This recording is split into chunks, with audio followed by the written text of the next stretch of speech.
오늘 우리 하나님께서 주시는 말씀은 마태복음 21장 12절부터 17절 말씀입니다.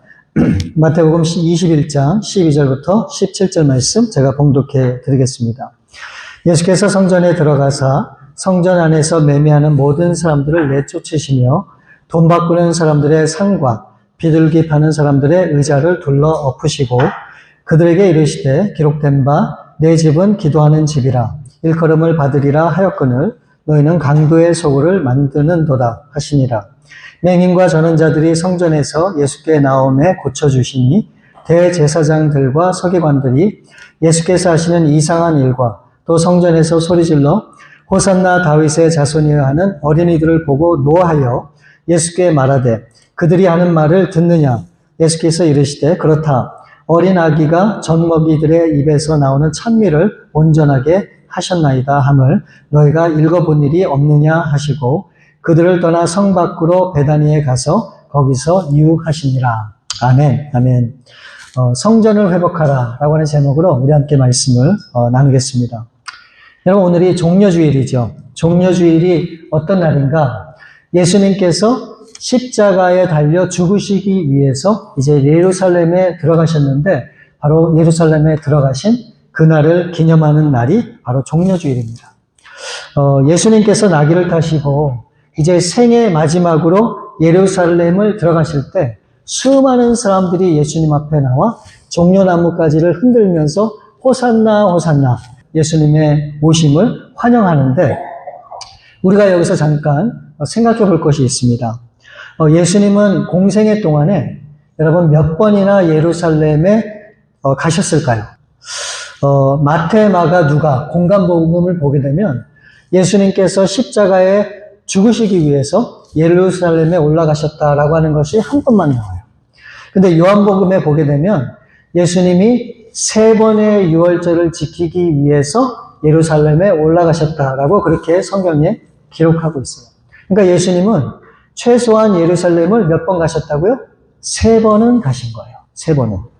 자, 그럼 처음에 예수님이 예루살렘 2번 방문하셨을 때와 지금 이 본문에 나오는 마지막 예루살렘을 방문하실 때는 과연 무슨 차이가 있을까? 여러분 어떤 차이가 있다고 생각하십니까? 차이가 있어요. 처음 2번의 방문 때는 예수님께서 아직 때가 이르지 않았다라고 하시면서 자신이 누구이신지를 전혀 밝히지 않으셨어요.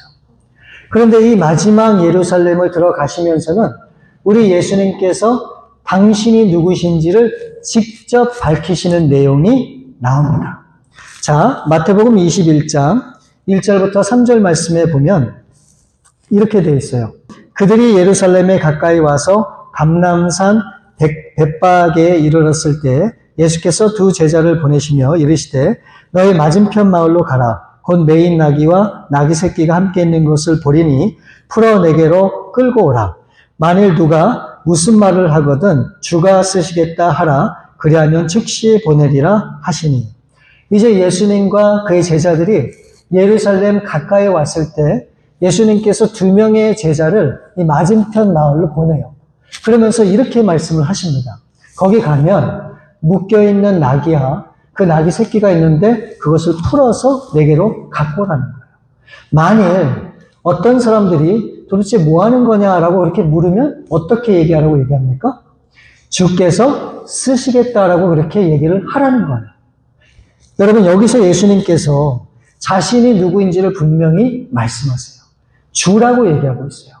바로 예수님이 주님이시고 하나님의 아들이신 것을 분명하게 증거하고 말씀하시는 장면을 우리가 지금 보게 되는 거예요. 자, 이제 예수님께서 이 제자들이 끌고 온 나귀를 타시고 이제 예루살렘을 들어가시는데 바로 이것은 그냥 나귀를 타시고 들어가는 게 아니라 이미 구약 성경에 예언이 되어 있었어요. 그래서 스가랴 선지자의 예언을 따라서 예수님께서 나귀를 타고 예루살렘에 들어가시는데 스가랴서 9장 9절 말씀에 보면 이렇게 예언이 되어 있어요. 시온에 따라 크게 기뻐할지어다. 예루살렘에 따라 즐거이 부를지어다. 보라 내 왕이 내게 임하시나니 그는 공의로우시며 구원을 베푸시며 겸손하셔서 나귀를 타시나니 나귀의 작은 것 곧 나귀 새끼니라. 이 스가랴 선지자가 예언하는 예수 그리스도는 어떤 분이신가? 이 말씀에 의하면 예수 그리스도는 왕이시라고 얘기하고 있어요. 그리고 그 왕은 어떤 왕이요?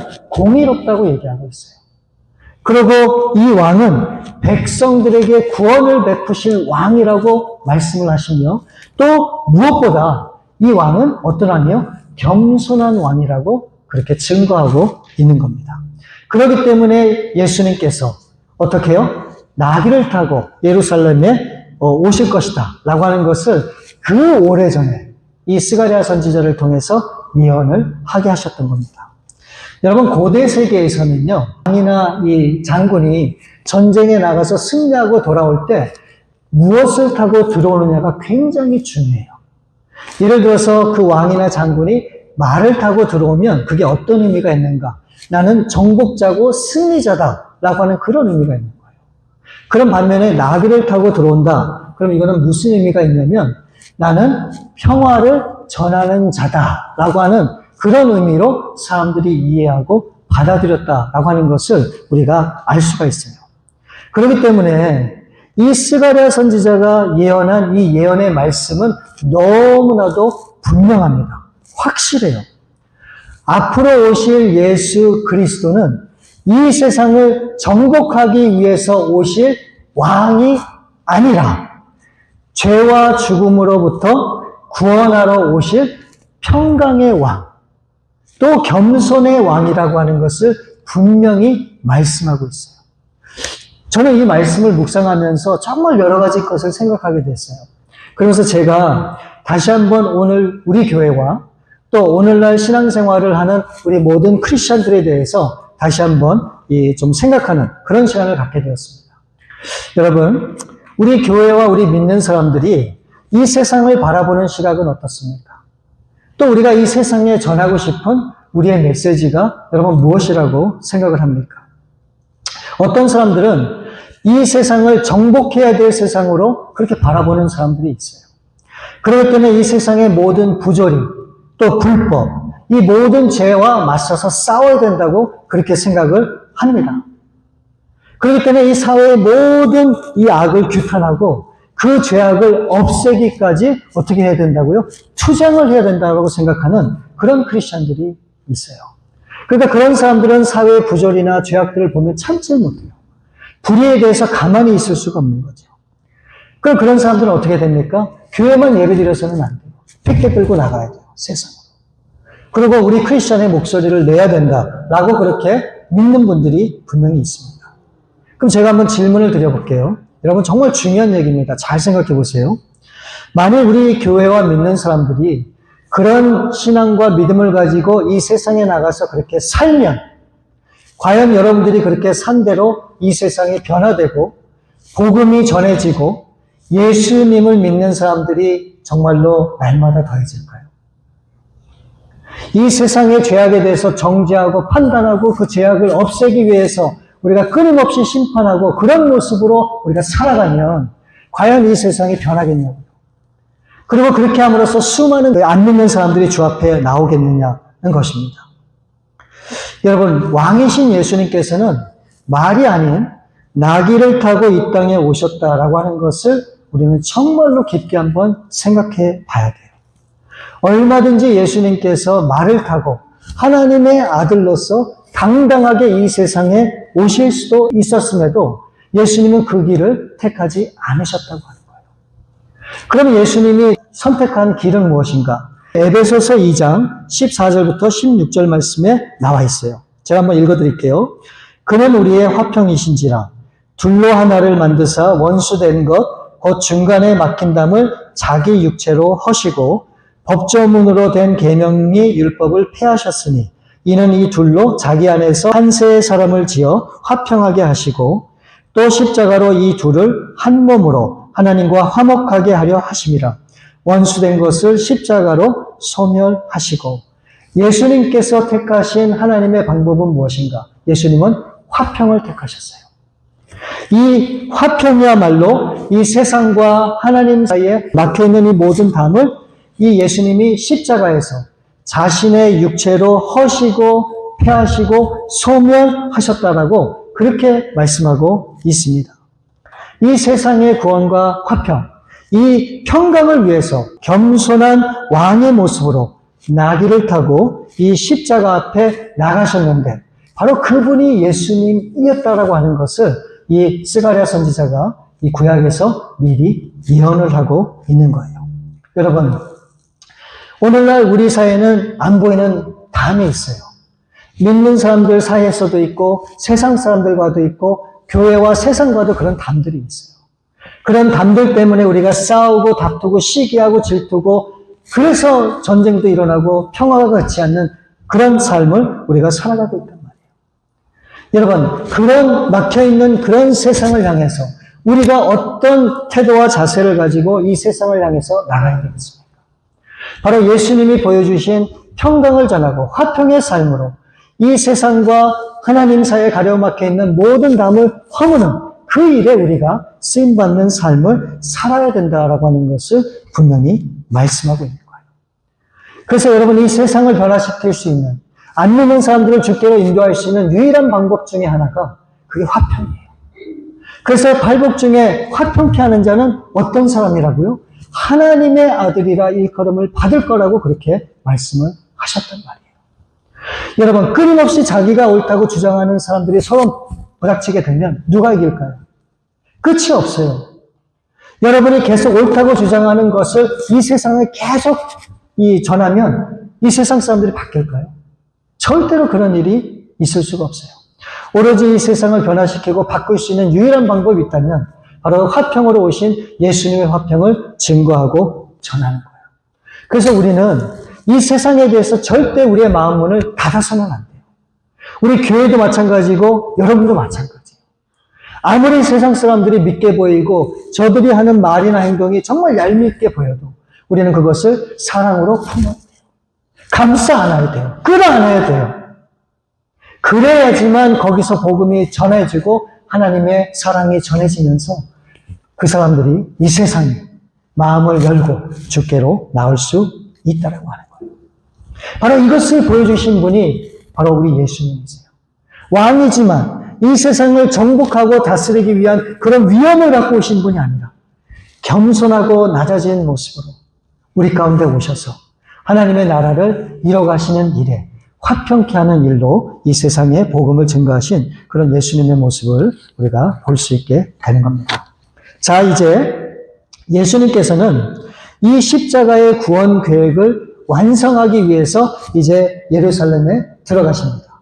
그럴 때 수많은 사람들이 예수님 앞에 이제 호산나 호산나 소리질러 부르짖죠. 호산나라고 하는 게 여러분 무슨 뜻인지 아십니까? Save me now. Save me now. 나를 지금 구원해달라 라고 하는 그런 의미가 바로 이 호산나예요. 사람들은 지금 당장 예수님 앞에 지금 우리를 구원해달라는 거예요. 이들이 얘기하는 구원은 어떤 구원일까요? 지금 이들이 당하고 있는 이 로마로부터, 이 로마의 억압으로부터 우리를 자유케 하고 우리를 구원해달라라고 이 사람들이 외치고 있는 거예요. 그러니까 이 사람들이 믿고 있었던 예수님, 그 메시아는 정말 왕으로 오실 이들을 구원할 그런 왕이 아니라 정치적으로 오신 그 메시아. 그래서 그 예수님이 오셔서 자신들의 처한 환경과 자신들의 처한 그 모든 것들을 바꿔주셔서 이제 승리할 수 있는 그런 삶이 될 수 있도록 도와달라. 그래서 이 로마를 물리쳐달라. 새로운 나라를 건설해달라. 그런 의미로 이 예수님 앞에 호산나 호산나 외치고 있는 거예요. 근데 오늘날도 이와 같이 호산나 호산나를 끊임없이 외치는 사람들이 너무너무 많아요. 우리를 구원해달라는 거예요. 어떻게 해요? 정치로부터, 경제로부터, 사회로부터 잘 살 수 있게 해달라고, 걱정 없이 살 수 있게 해달라고, 모든 것이 만족하게 해달라고, 호산나 호산나 우리를 잘 되게 해달라고 예수님 앞에 부르짖는 그런 우리의 모습이 있음을 또 고백하지 않을 수 없습니다. 여러분, 예수님이 이 땅에 무슨 목적을 갖고 무엇 때문에 오셨는지를 우리는 다시 한번 깊게 생각을 해야 돼요. 그리고 왜 예수님께서 예루살렘으로 발걸음을 옮기셨는지를 우리는 알아야 합니다. 그리고 예수님이 예루살렘에 들어가셔서 과연 무엇을 하셨는가를 아는 것이 너무너무 중요해요. 자, 예수님이 종려주일, 주일이죠. 이제 주일날 예루살렘에 들어가세요. 그래서 십자가에 달려 죽으시기까지 그 월요일부터 십자가에 달리시기 바로 그 전까지가 우리는 고난주간이라고 얘기해요. 그럼 그 고난주간에 예수님이 가장 중요하게 생각하고 가장 중요하게 여기셔서 그것을 행했던 그런 예수님의 그런 한 가지 사역이 있어요. 가장 중요하게 예수님이 생각했던 일. 여러분 그게 뭐라고 생각하십니까? 바로 그 사역이 오늘 본문 말씀에 나와 있어요. 예수님께서 가장 중요하게 여겼던 일, 그게 무엇인가? 12절과 13절 말씀을 보시면 예수께서 성전에 들어가사 성전 안에서 매매하는 모든 사람들을 내쫓으시며 돈 바꾸는 사람들의 상과 비둘기 파는 사람들의 의자를 둘러 엎으시고 그들에게 이르시되 기록된 바 내 집은 기도하는 집이라 일컬음을 받으리라 하였거늘 너희는 강도의 소굴을 만드는도다 하시니라. 예수님께서 성전에 들어가셔서 매매하는 사람들을 다 내쫓으세요. 그리고 이 돈을 바꾸는 이 사람들을 그냥 그 사람들의 상을 다 뒤집어 엎으십니다. 지금까지는 볼 수 없었던 그 예수님의 과격하고 그런 폭력적인 예수님의 그 모습을 우리가 보게 되는데 지금 이 예수님의 장면을 보게 되면 과연 우리 예수님께서 평강의 왕으로 겸손의 왕으로 오신 분일까? 라고 하는 의심이 들 정도로 예수님의 모습과는 전혀 다른 그런 모습을 우리가 지금 보게 되는 거예요. 그럼 우리가 궁금하잖아요. 아니 이런 모습의 예수님의 모습이 아니실 텐데 그럼 예수님께서 왜 성전에 들어가셔서 이와 같은 일을 벌이셨을까? 여러분 뭐라고 생각하세요? 그 이유는 한 가지예요. 그 한 가지 이유 때문에 예수님이 그 난리를 치신 겁니다. 바로 그것은 이 성전의 본래의 의미를 되돌려 놓기를 원하셨기 때문에 그래요. 다시 얘기하면 성전을 회복하시기 위해서 예수님이 이렇게 하셨다는 거예요. 이것이 바로 예수님께서 십자가에 돌아가시기 그 마지막에 하시고자 했던 가장 중요한 일이라고 하는 사실을 우리가 꼭 기억을 해야 돼요. 성전이 성전되도록 하는 것, 교회가 교회되도록 하는 것, 이것이 다른 무엇보다도 예수님에게 있어서 마지막으로 중요한 사명이었기에 예수님께서 이 일을 위해서 이와 같은 그런 난리를 벌이시게 된 거예요. 자, 보세요. 여러분, 성전은 어떤 곳입니까? 하나님과 사람들이 만나는 장소예요. 근데 하나님의 백성들은 이 성전을 가서 하나님 앞에 제사할 때마다 반드시 하나님 앞에 드릴 희생 제물을 가지고 왔어야 했어요. 그런데 멀리서 사는 사람들은 이 동물을 가지고 온다는 게 결코 쉽지가 않잖아요. 그래서 성전에서 소나 양이나 비둘기를 팔기도 하고 또 그것을 사기도 했다란 말이에요. 근데 문제는 이 제물들을 사는데 반드시 해야 되는 게 있었어요. 그냥 살 수 없었어요. 바로 이 제물들을 사기 위해서는 이 성전 안에서만 사용하는 그 성전 화폐로 돈을 바꿔야지만 이 희생 제물을 살 수 있었다는 거예요. 그렇기 때문에 여러분 한번 생각해 보세요. 이 소나 양이나 모든 동물들을 파는 상인들이 가득해요. 그리고 이것을 사기 위해서 몰려든 사람들의 돈을 바꿔주는 사람들이 또 있어야 되잖아요. 성전 화폐로 바꿔야 되니까. 그러니까 이런 사람들이 이 성전 안에 가득한 거예요. 마치 시장과 같은 모습 아닙니까? 그렇기 때문에 우리 예수님께서 이 모습을 보면서 굉장히 진노하시고 참으실 수가 없었던 거예요. 그리고 여러분 문제는 뭐냐? 성전에 드릴 이 제물들을 이제 돈을 주고 성전 화폐로 바꿔야 되는데 이것을 허용하고 이것을 허락한 사람들이 누군가? 이 사람들이 누구냐면 당시 종교 지도자들과 이 상인들이 결탁을 해서 환전하는 이 수수료를 챙기고 이 상업적 그 이익을 내서 이 돈을 가르쳐야 했다고 하는 거예요. 그러니까 이게 하나님 앞에 드려지는 이 거룩한 이 하나님 앞에 제사 앞에 이 종교인들과 이 상인들이 함께 마음을 모아서 자신들의 이익을 누리는 일에 앞장을 섰다고 하는 것이죠.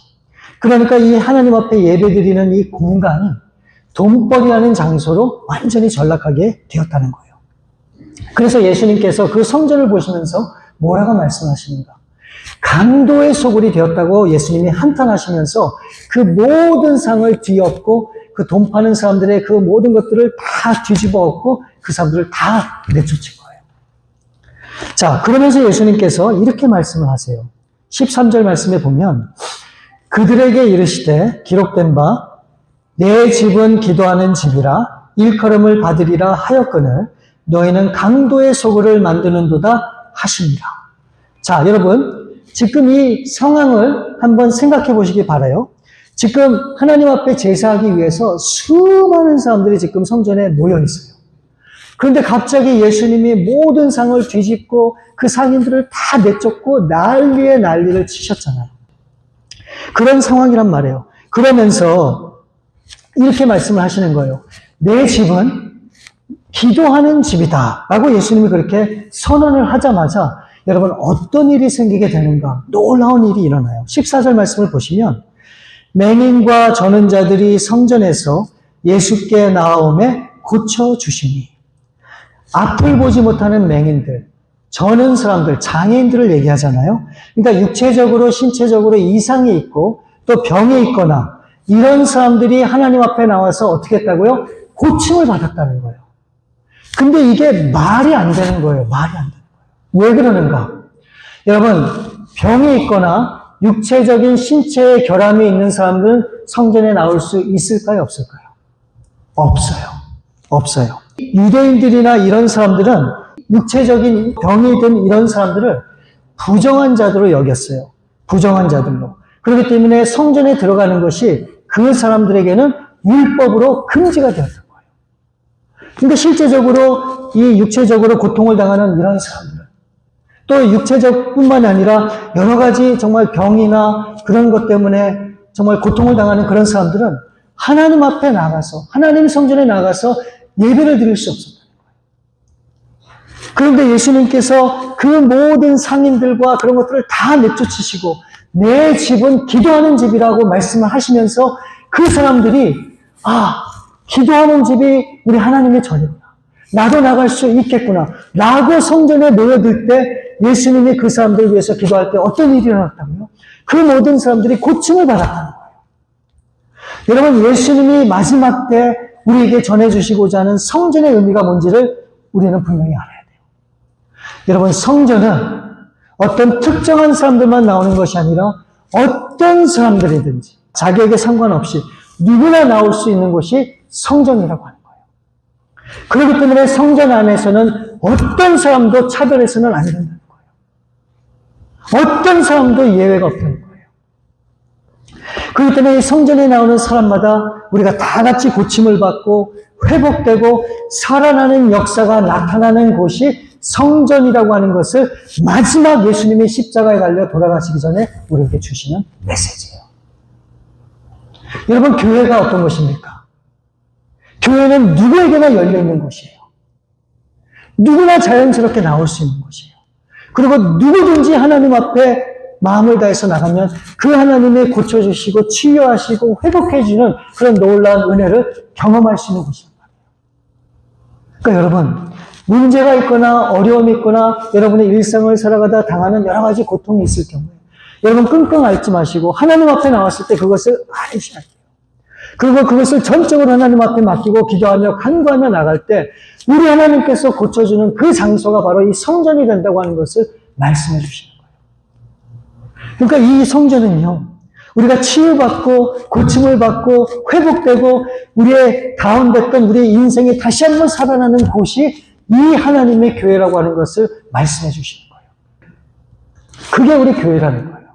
이것을 알려주시기 위해서 오늘 마지막 예수님께서 이 성전을 뒤엎는 이 사건을 통해서 우리에게 이와 같은 메시지를 주시는 거라고 하는 겁니다. 그렇기 때문에 여러분, 우리 교회 사명은 우리는 나가서 수많은 영혼들을 우리 주 앞으로 인도해야 돼요. 그래서 그들을 구원하고 그들을 묶고 있었던 모든 것에서 우리가 자유할 수 있도록 도와주고 그래서 복음이 땅끝까지 증거되는 그 일에 쓰임받도록 역사하는 것이 바로 교회라고 하는 겁니다. 그래서 우리가 그런 교회가 되도록 우리 마음과 우리 뜻이 하나가 되어야 됩니다. 그리고 우리가 무엇보다도 예수님처럼 겸손한 마음으로 어떻게 해요? 화평의 마음을 가지고 남을 판단하고 지적하고 정죄하는 그런 마음이 아니라 우리 예수님의 그 화평의 마음을 가지고 이 세상과 이 사람들을 향해서 나아가 우리 하나님의 뜻을 이뤄가는 바로 그것이 교회이고 바로 그것이 우리 그리스도인의 삶이다라고 하는 것을 오늘 분명히 말씀해 주시는 거예요. 그래서 우리 베다니 교회가 그런 교회가 되어야 될 줄 믿습니다. 누구든지 그리스도가 필요한 분들은 우리 주님 앞에 초청하세요. 누구든지 여러 가지 병 때문에 고통당하고 아픔당하는 분들을 여러분들 우리 주님 앞에 인도하세요. 바로 이것이야말로 그 모든 것들을 해결하고 그 모든 것들을 고칠 수 있는 유일한 하나님의 전이라고 하는 그 사실을 우리가 믿을 수 있어야 돼요. 그래서 여러분 혹시라도 여러분 마음 가운데 아니면 육신 가운데 아픈 부분이 있으면 주님 앞에 나올 때마다 그 부위에 손을 얹고 기도하세요. 어떤 특정한 능력 있는 사람들만 그 일을 하는 게 아니에요. 이 세상의 모든 그리스도는 거룩한 하나님의 제사장이라고 얘기했어요. 우리가 우리 자신을 놓고도 그렇게 간절한 마음으로 하나님 앞에 기도할 때 하나님께서 우리의 기도를 들으시고 역사하신다고 저는 분명히 믿어요. 그래서 여러분들이 고침을 받는 그런 역사를 경험하고 그래서 정말 하나님이 살아계시다는 것을 깨닫고 그래서 이것을 나만 갖고 있는 것이 아니라 온 세상에 전하는 그런 일에 아름답게 쓰임받는 저와 여러분들 되시기를 바랍니다. 우리 시간 함께 기도하기 원합니다. 하나님, 우리 예수님께서 이 십자가에 달리시기 전에 부패하고 정말 여러 가지 정말 인간적인 그런 모습으로 변질되어 있는 그 교회를 향해서 성전을 향해서 우리 예수님께서 다시 한번 우리에게 말씀해 주세요. 성전이 성전되게 교회가 교회되게 바로 이것이 예수님이 정말 바라고 원하시는 우리 교회의 모습입니다. 여러분 우리 교회가 그런 교회가 되어야 되지 않겠습니까? 저는 정말 우리 교회가 그런 교회의 모습으로 이 세상을 변화시키고 우리 자신이 변화되는 그런 곳이 될 수 있기를 바라요.